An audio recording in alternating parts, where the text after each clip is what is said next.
Welcome back to our channel. It's your girl Tamaar Stitches.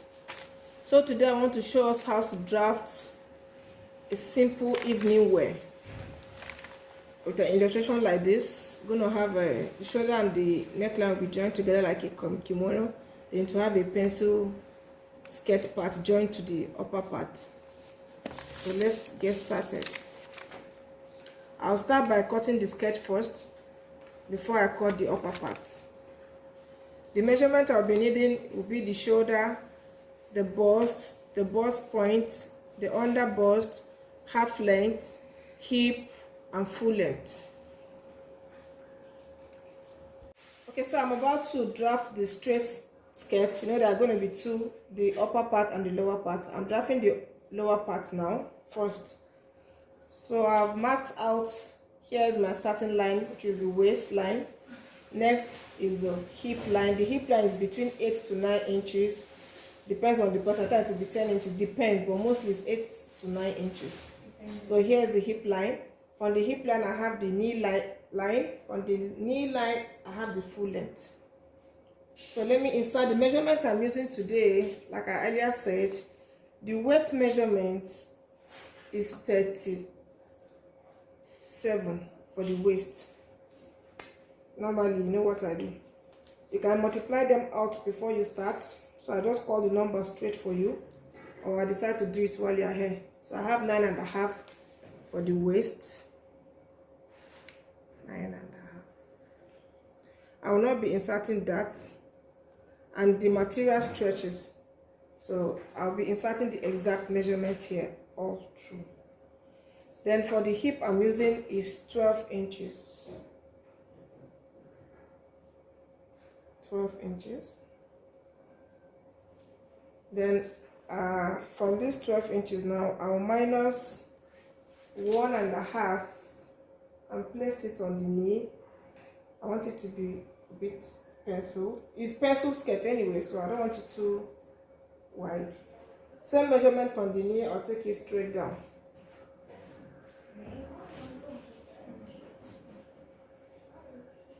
It's that simple to get your straight skirt. So all we need to do now is to join our marks. That's it.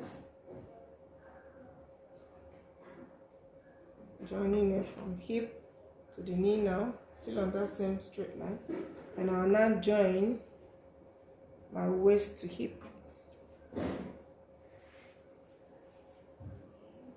So that's it. So let me cut it out now. I'm going to be using it to cut the back. So I've gone ahead, I've cut the front and the back. The back I put in, inserted just 1 inch zip allowance. I want to put the zip at the back. So this is it. So let me use the pattern paper to cut the front pattern, the half length. So now I want to use the pattern paper so I can see it well to draft the upper part. So from shoulder to my upper part, I call it half length. I'm using 17.5 plus half inch joining allowance. So that's making it 18 inches. So the upper part I'm using is 18 inches. That is what we'll have here. Then now this is a starting point. I left 1 inch because I want to put a joining allowance on it. So this is my starting line. That's the shoulder line too. So here I have my shoulder line. I have my chest line. I have my chest line. I have the bust point, the under bust line, and the half length. That's the full length of the upper part. So let me insert the shoulder I'm using. The shoulder I'm using here is 8.5 inches. The shoulder slant I'll be using here is 1 inch.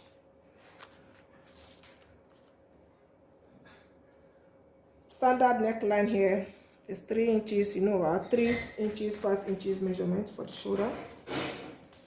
So let me join the shoulder slant to the neck. Join it.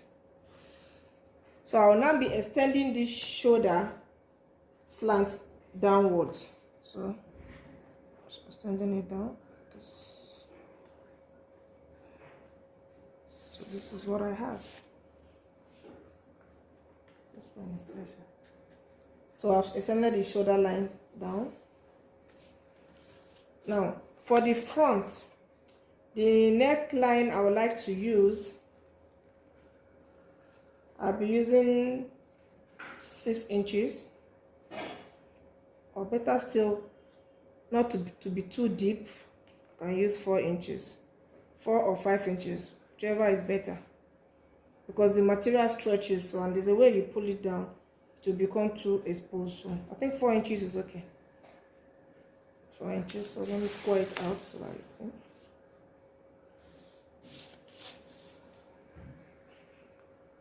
Okay.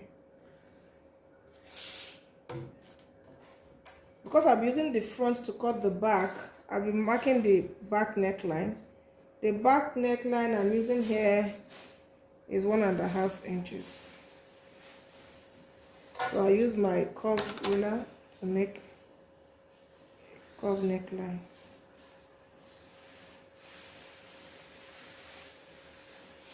So I have the back and the front neckline. Let me insert the measurements. For the bust I'm using is 42 divided by 4. I like to use my tape. I want you to get used to it. It's quite less stressful. Or use your calculator. So I'll be having 10.5. So I'll have 10.5 here. Then the waist I'm using is waist divided by 4 will give me 9.5. So let me join that two first. This is what I have. Okay. I will be inserting bust span measurement here. That's I'm inserting the dart here. So the bust span I'm using here is 4.5. Mark it all through to the bust point. Join the line. Now I'll be taking 1/2 inch on this side and 1/2 inch on the other side. But from the bust point, I'll come down by 1/2 inch. That's okay, by 1/2 inch. You can see what I'm marking here. So I've inserted the dart for the front. It's only the front that's having that. The front and the back upper body will be having that, but the other side will not be having that. That's the skirt part will not be having that. So for this 1 inch I've inserted there, I have to replicate it here so that by the time I take it, it will still sit well. So I'll be adding 1 inch here. Then I'll just add 1/2 inch. 1/2 inch here.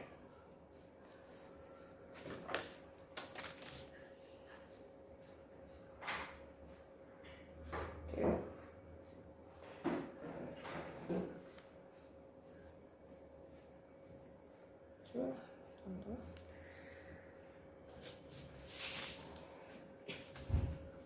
Okay, so now I'll come to my under bust line.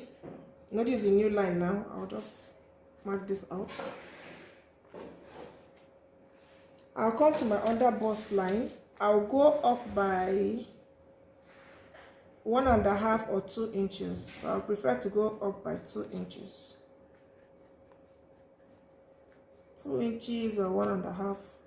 Let me use 1.5 anyway. But it all depends on you. So from under bust, I went up by 1.5 inch. So like I said, I've gone up by 1.5 inches from my under bust. Here is the line. So I will now insert the shoulder measurement. That's the sleeve to the shoulder measurement I'm using. So I'll be using a total of 17 inches in all. So here, insert it here. This is 17 inches. So now I use my curve ruler to connect this 17 inches to my under bust measurements. Use a curve ruler to do that. And this is what I have. You can see, do and I come and blend it well here. So I'm going to cut it off now and use it to cut the back. The only difference is that the back will be having 1-inch zip allowance. That's the difference. So let me cut it off. I've taken the upper part to the machine. I've inserted my darts. You can see them. Then I have turned the neck also. So what is left for me to do now is to take it. I'm going to be using bias to turn the side, the sleeves part.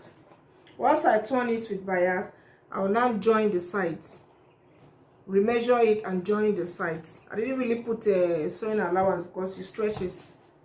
It's this sequence beautiful material. Then for the skirt, I've joined the zip allowance. You can see here, I've joined the zip allowance, and then here is the front of the skirt. So I'll take it to the machine now and join the body and the skirt. See, I'll join the body and the skirt together and I'll bring it back. I'll show you. So here is what we get after stitching and joining the skirt to the upper body. You can see the bath wing, or you can call it a kimono sleeve. See how beautiful it looks. So please, if this tutorial has been helpful, please go and subscribe to my channel, give us thumbs up, like and share our video. If you have any comments, put it in the comment section. We'll always attend to it. If you have any requests you want us to attend to, my Instagram page is Tamaar_19. Love you, stay safe. Tamaar Stitches love you.